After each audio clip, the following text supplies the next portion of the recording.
Fine. So we are going to start the final session of this Kalalgoda month of April English medium retreat.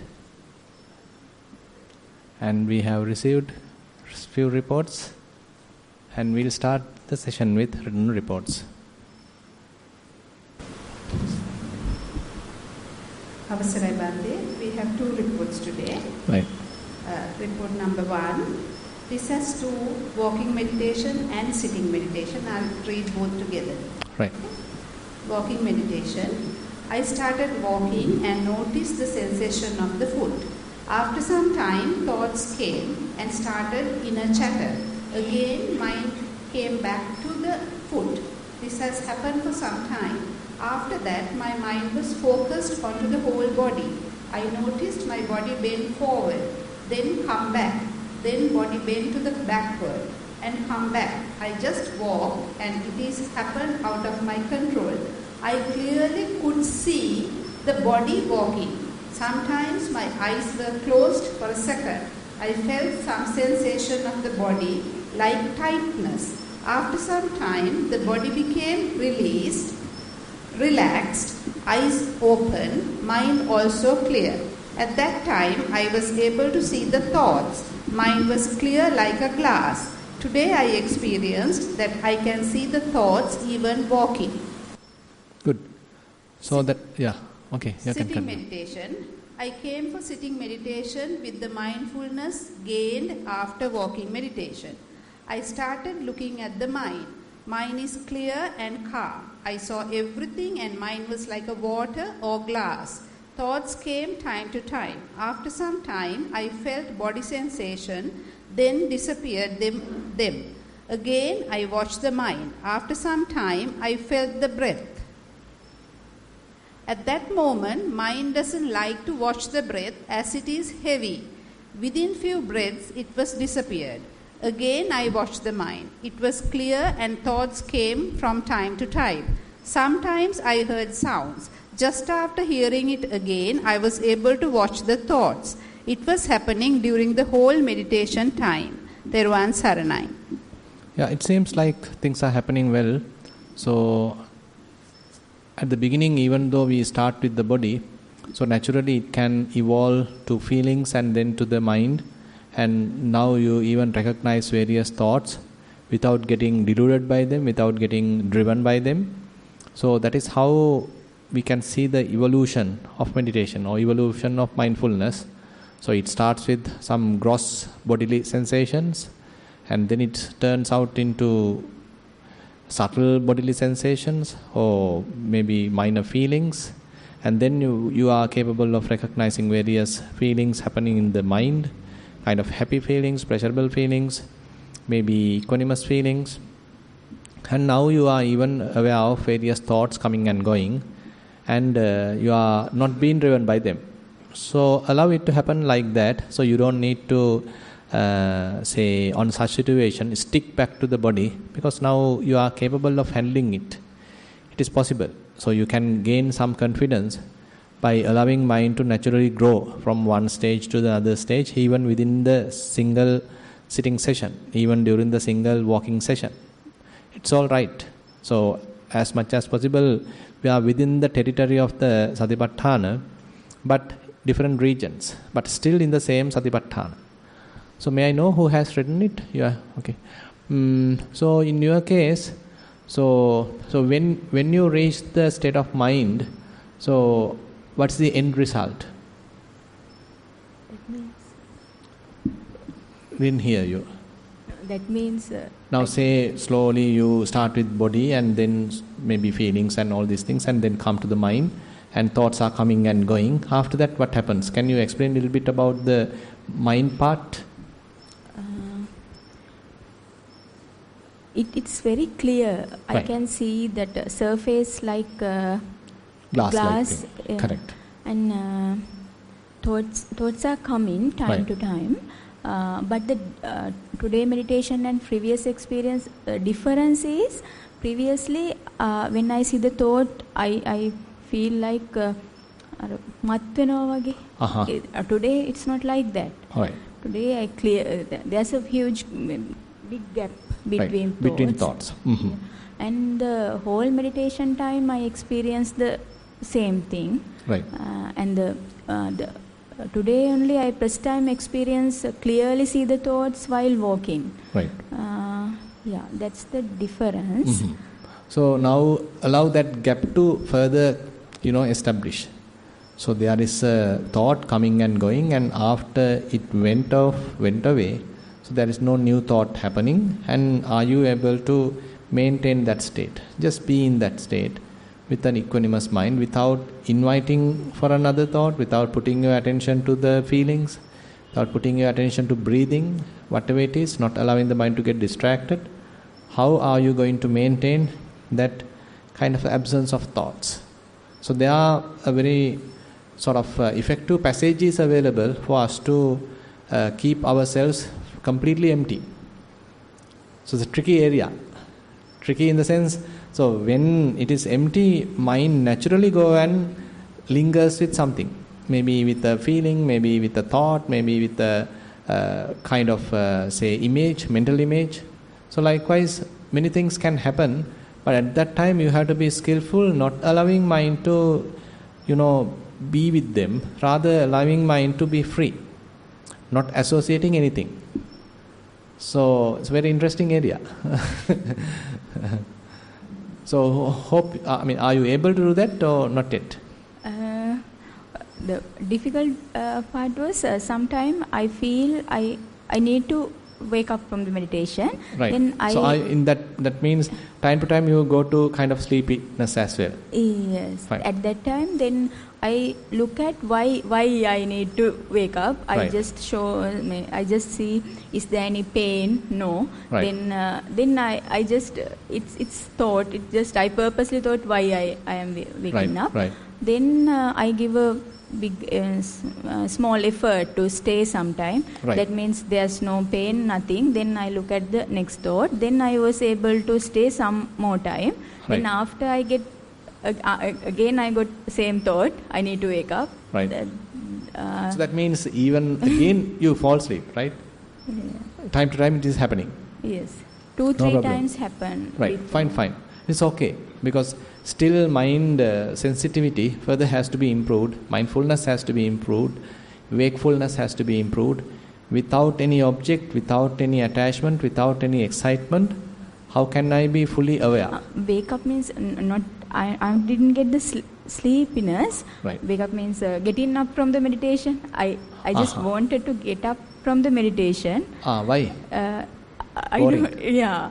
Then I just purposely think why I am getting up. Getting up, right. Then only I just see, is there any pain? No pain. Then so after examining pain, allow yourself to again come back, again plunge into that nothing, basically emptiness in a way. So how I can dwell in that emptiness? Problem is, since there is nothing there, no activity there is no I there, so not that interesting. So we have to slowly, we have to teach the mind, just be there, just be patient there. Allow yourself to mature there, kind of something like that. Because we are used to excitement, we are used to agitation. And when mind is agitated, we can't sleep. When there is sound, when there are sleep, so when there are desires, when there are, thoughts, obsessive thinking, kind of doubts. So all these things keeps the mind awake but defiled. When I am getting up from meditation, I was very happy, and when I walk in, I just feel that vibration in my foot. Right. It's like a spring go and down. Right. Just after wake up, I haven't had that experience. It was like very, very happy. I don't know whether it's happiness. It's like kind of freedom, and it's very pleasurable. Just continue, and when you reach there, just try to dwell in that as long as possible. Minute by minute, increase that.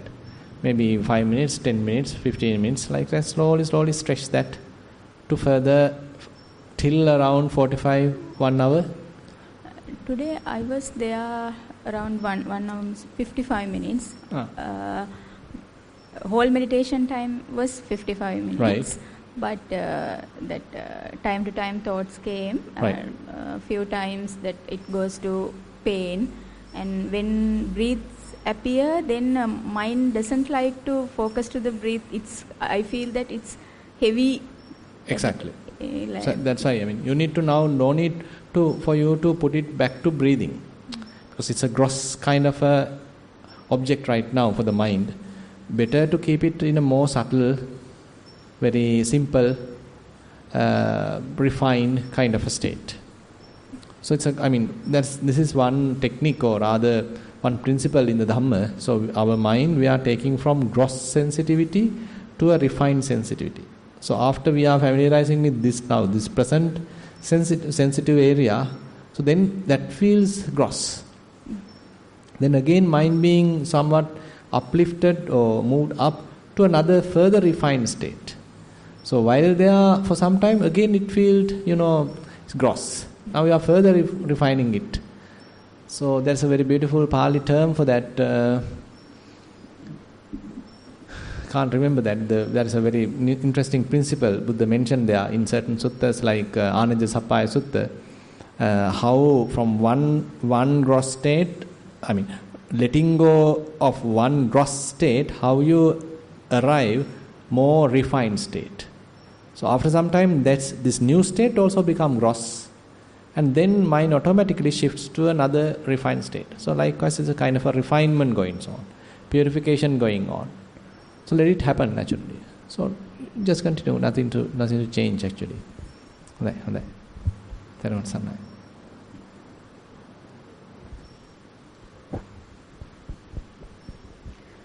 Report number 2, Venerable Bhante.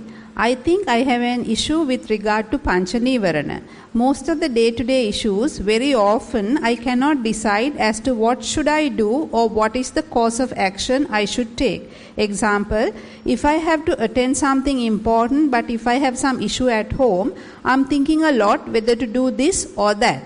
As this Nivarana really affects me, I would like to have your valuable guidance. Does this fall under Uddacha Kukucha or Vichikicha? Theruvan Saranai. So actually it can even go to the Sampajanya. Probably you have heard about the 4 categories of Sampajanya. May I know who has written it? Anyone? You are? Is it yours? Is Dr. yours question? Okay. Now, thing is, sometimes when we develop what we call the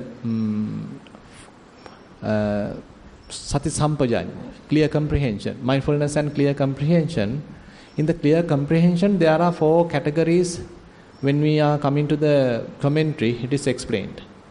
What we call as Sāttaka Sampajanya, Gochara Sampajanya, Sappāya Sampajanya, Asammoha Sampajanya. So, Sāttaka Sampajanya. So now, rather than simply allowing mind to take us for a ride, when there is an invitation, then there is a possibility, then there is an opportunity to participate in a particular activity. Now we have a kind of a little reflection. Is it useful? Is it meaningful to attend to this particular occasion? So this is a Sāttaka Sampajanya. Sa Attaka. Is there any meaning? Is there any value? Is there any benefit? But to attend to this particular activity. So that's a kind of a reflection we automatically may have. This is one thing. Then Gochara Sampajanya. So while assume that I have decided, yes, it is a useful activity, it's a maybe beneficial activity, so I am now going to participate. On such situation, am I able to maintain some kind of Satipatthana, Gochara? So what kind of mindfulness I am going to maintain there? So am I be available body level, or am I aware of my thoughts? How am I going to handle it so that it will be beneficial to my meditation? Gochara Sampajanya. Then Sappāya Sampajanya. Is it appropriate? Something like that. Is it appropriate to do it? Is it suitable to do it? Again, another reflection. And then the Asammoha Sampajanya, so that is where So while involving in that activity, rather than allowing mind to get ignorant, is it possible for me to fairly establish myself in wisdom so that during this activity, if there are any other defilements coming out, popping up, so am I going to recognize them, avoiding any kind of ignorant thinking, eye-making, mind-making, all these things, and how am I going to have wisdom-based practice? So this is something encouraged for yogis who are developing the mindfulness, and they are getting to this not mere mindfulness but a little bit more than that, adding clear comprehension to mindfulness. So actually in the practical sense, assume that when we are doing anapanasati or rising and falling, walking, so there also it has an attribute by recognizing subtle details, how the thing is starting, the beginning, the middle, the end. So likewise, so you are fairly refining your attention. You are exploring whatever the objects, phenomena. So that is one area where the yoniso manasikara is improved. Another aspect is these four aspects: sattaka sampajanya, sappaya sampajanya, gochara sampajanya, and asammoha sampajanya. So therefore we can't immediately say whether your reflection is coming from kind of a doubt, vichikiccha, or is it really you are now concerned about your spiritual practice, you want to maintain it, you don't want to make it decline, deteriorate, so you are concerned about it. So it's a good point. It's a valuable reflection. So therefore you can look at from that angle as well. Are you happy about it? Yes. Good. Thero Sannai.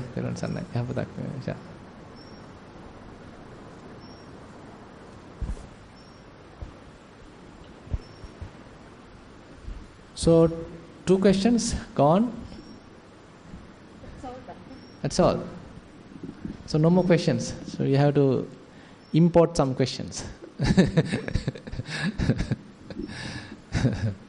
Bhante, can you, because when we were writing this question, really, that's what we thought it's vichikiccha or uddhacca. Can you please explain panchanivarana, then that doubt will be cleared, because we were under the impression it comes under vichikiccha.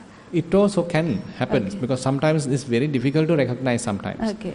You know, in the vicikiccha, typically it's keep on and on going, thinking. Okay. So, I have a kind of a doubt, so I can't sleep, I can't, trust another person. Okay. So it's more gross. But on the other hand, in the reflection level, it's a kind of a step back and see, is it really appropriate to do it? Is it really necessary to do it? Is it beneficial to do it? It is not vichikiccha. Okay. So it's a kind of a step back and reflect. Is it really necessary to do it? What's the meaning of doing it? Okay. Is it valuable? Is it good for me or good for another person? So that kind of a inner reflection. So it is not a vichikiccha in that sense. Okay. So vichikiccha is something that, say, I have a doubt about my own sila. So did I make a mistake? Did I did that? Am I protecting sila properly? Or is there anything? Or is the method I am practicing, is it correct? Okay. Or is it wrong? Am I doing the correct way? So there you get kind of confused. So you don't have energy to continue the practice now, because the vichikiccha has completely overwhelmed. So that is where the vichikiccha is operating. But another point is there's a kind of a vanchaka dharma where panya mukhena vichikiccha vancheti. In disguise of wisdom, vichikiccha also can happen. Very subtle, such situation. So we need to see whether it appear like a kind of a wisdom. I am exploring, I am checking, I am considering, analyzing. Am I sort of geared by vichikiccha, influenced by vichikiccha, or is it kind of an inner real attitude to explore, inner desire to explore, investigate? So very difficult. Sometimes when they are fairly getting closer, very thin margin, very difficult to recognize. So even now, that is why even in metta, what's that? Metta mukhena, Metta mukena rago vancheti. Another vanchaka dhamma, where in disguise of loving kindness, internally what is available is lust. So you are now trying to practice loving kindness towards a particular person, but internally there is a kind of a inner desire, inner attachment, expecting kind of a interaction, relationship, but on top of that you feel like I want to practice loving kindness. Very, very difficult. These are the vanchaka dhammas. Immediately we can't recognize, very difficult. So we need to be careful on such situation. When I am practicing loving kindness to a particular person, am I doing it really because it's coming from a loving friendliness available in me? So that is why sometimes it is prohibited to do for a beginners to the opposite sex. So it can go to a different side then. So it starts with loving kindness but ends up with getting lustful thoughts. So likewise, things can change. It's a very thin margin, as you said. Yeah.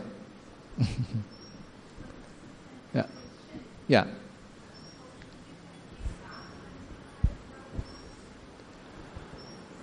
Yeah, I thought we discussed that in length. Dhatu Manasikara Bhavana. So you are asking about elements meditation. Yes. Yeah. So assume that. How should we practice that? Dhatu, the types, of course, known to everybody, I suppose. Can you talk? Yeah. What I want to know, how should we practice that bhavana? Dhatu Manasikara. Yeah, that's what I am telling. Okay. Now, first of all, we need to recognize the element characteristics. So, as we discussed in the early morning that discourse, say we need to recognize what are the element characteristics, how they manifest within the body. So, the earth element manifests in 6 different ways. So, it has 6 phases, we can say. Say hardness, smoothness, hardness, softness, grossness, smoothness, heaviness, lightness. So these are the manifestations of the earth element. Then the water element, that is the fluidity and cohesion. So they are the characteristics of the water element. Then heat and cold are the characteristics of the heat element. And the air element manifests as vibrations, movements. So those are the characteristics. Now, whenever we are keeping attention to the body, if any time any of these characteristics are available, now we are keeping our attention onto the most prominent characteristic. Assume that now there are 5 characteristics are available if you pay attention to the overall body. Among them, you got to select most prominent, most easiest type of characteristics and keep your attention there. And now you are trying to closely examine them, that particular one. So likewise, you are continuing your examination, investigation throughout the body whenever different element characteristics are happening. So more and more, we are allowing these characteristics to appear and we do an investigation, we do an observation. So that will lead to the second level where now, as I mentioned, first level is recognizing that individual characteristics, kind of private characteristics to each and every element. So when they are, when we have some understanding about it, further examination will lead to another level. So that is what we call as the momentary characteristics, Sankata Lakkana. So we understand, okay, irrespective of the type of element, they all behave in the similar fashion. They all show arising, changing and passing away. Upada, bhanga or vaya, and in between change, which is common to all the conditioned phenomena. Through observation only we can recognize that. We have heard it, we can theoretically know it, but that is not enough. So by directly observing these different element characteristics, by its feeling. Sorry? By feeling the characteristic of the dhatu. Not feeling, they will show it. All right. Say now you are holding this mic. Yes. So you are feeling heaviness, right? Some weight. Now immediately you feel it as a kind of unchanging heaviness, some weight available. But more you closely look at it, probably you may feel, so this the characteristics heaviness is not a constant. So it goes up and down. So it may take some time for you to, again and again apply your mind and do the investigation. At that time only you will understand, even though I feel heaviness, it is not a one object, one characteristic, but rather manifestation of so many little things. Altogether I feel like heaviness. Not equally felt at different places. That's also another way of looking at it, correct. So when I am holding it to my hand, it is not to every area I am feeling the same amount, same level, same intensity. So actually when you are observing like that, the labels that we have given, the fingers, hand, mic, all that are gone, but what you have is very primary, fundamental type of characteristics. That's all available. So those are the ones you are closely examining. So as you are continuing, then you are coming to that understanding, these are conditioned phenomena. So they are all showing this arising and changing and then passing away. And further you are looking at them. Now throughout the body, when you are further looking at them, you will understand how impermanent they are, how unsatisfactory they are, how non-governable they are. So that is how the three universal characteristics, anicca, dukkha, anatta, going to have a kind of an understanding within our mind through experience. So that is how Dhatu Manasikara evolves. Now clear, Bhante. Okay, yeah.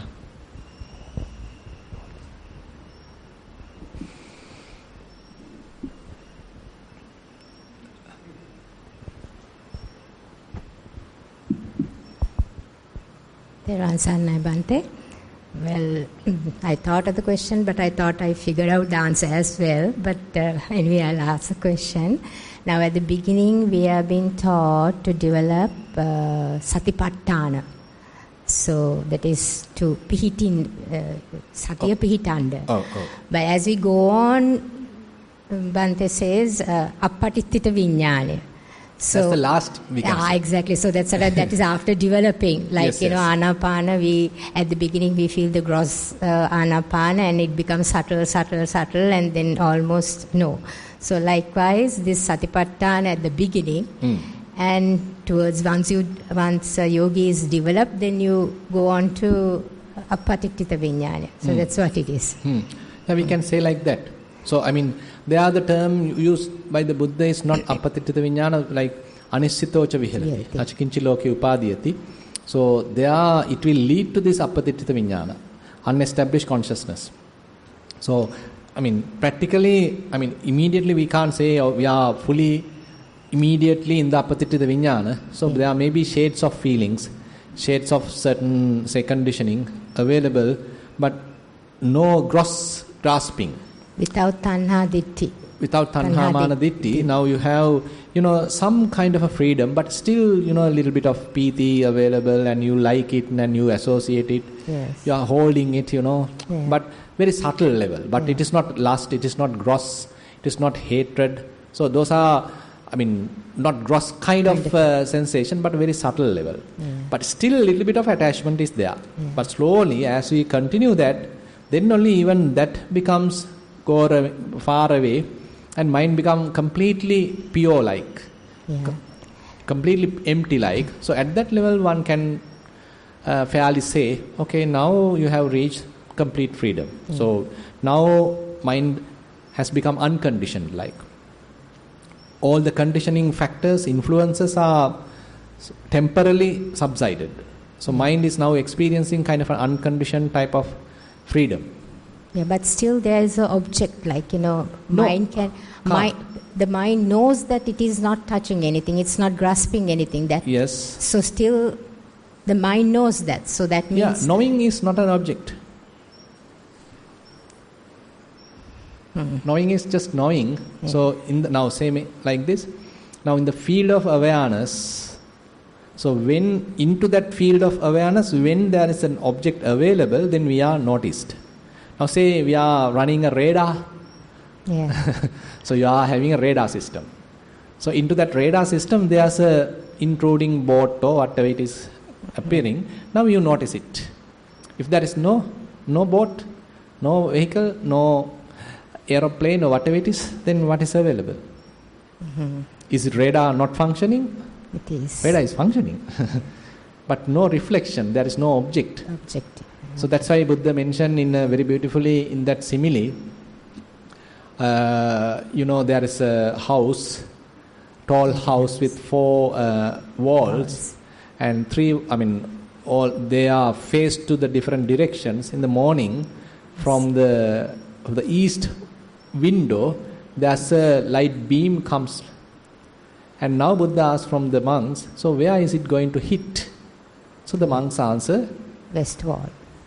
West wall, because it is coming from the east window and it is now going to hit the west wall. And now Buddha asks, if there is west wall not available, now where is it going to hit? The ground. If ground is not available, where is it going to hit? Water. When water is not available, where is it going to hit? Nowhere.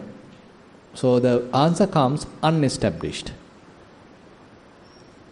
So unestablished doesn't mean consciousness is not available. Fully conscious, but not established. So therefore, it's a very interesting phenomenon. We need to have a kind of a theoretical understanding also what's really going on in our mind. So it is not sleepiness. We are not sleeping. We are fully aware, fully conscious. But there is no object. Fully conscious but no object. So if you try to step back and know consciousness, then of course you are doing a formation. You are doing a sankhara. Then we are trapped again. So the awareness can become an object of consciousness. Then that is not necessary actually. So that is also, there is what, in the beginning, what sometimes we call as that's a Vipassana, Vipassana. Vipassana means, now say, I am observing kind of a feeling. So feeling becomes the object, the phenomena, conditioned phenomena, and I am investigating that feeling from one kind of a mind moment, kind of a wisdom. Assume that this feeling is arising and changing. So I am observing from another mind moment how this particular object is arising and changing. Now I can step back and watch this mind also from another mind. Jnatancha jnanancha ubhopi vipassati. So that is the Vipassana. So then it means this the very knowledge can become an object to the consciousness, to the another level. So but we are not doing that. So when things are unattached, unassociated, no object, just be. Don't do anything. If you are doing anything, again fabrication, again sankhara, making kind of a sankhara. So that's why, it's very, very difficult for us to avoid doing anything. Sabba sankhara samatha is not easy.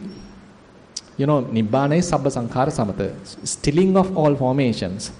But we are geared to do something, always to do something.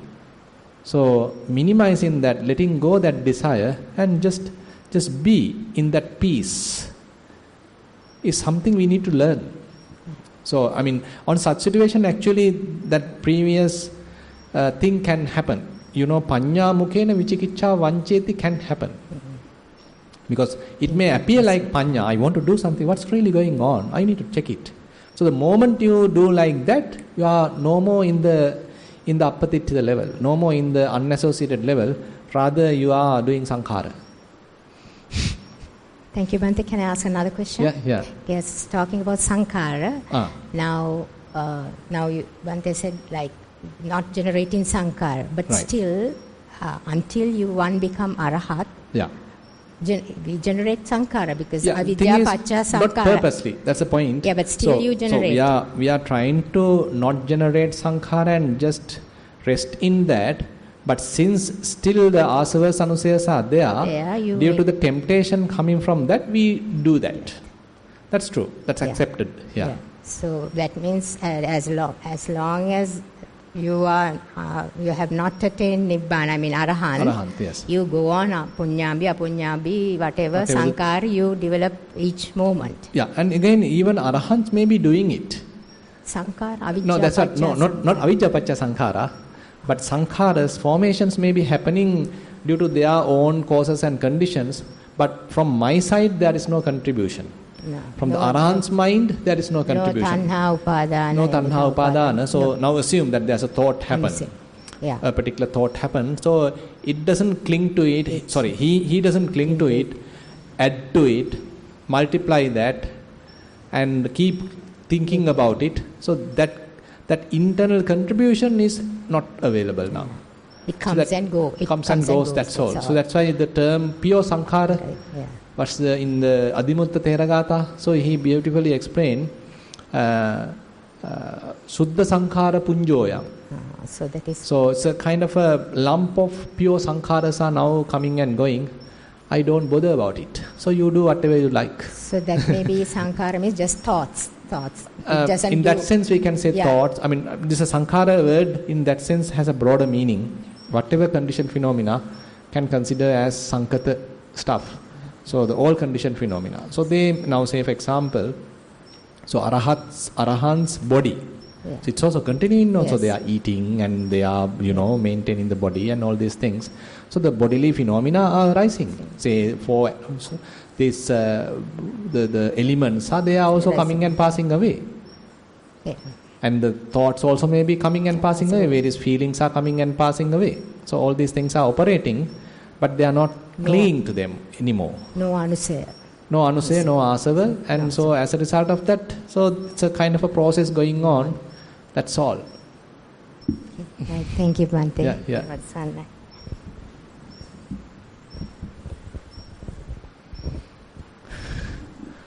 Okay, if there is no any other question, then we can wind up the session. Shall we? Okay. So today we have received 2 Punyanumodana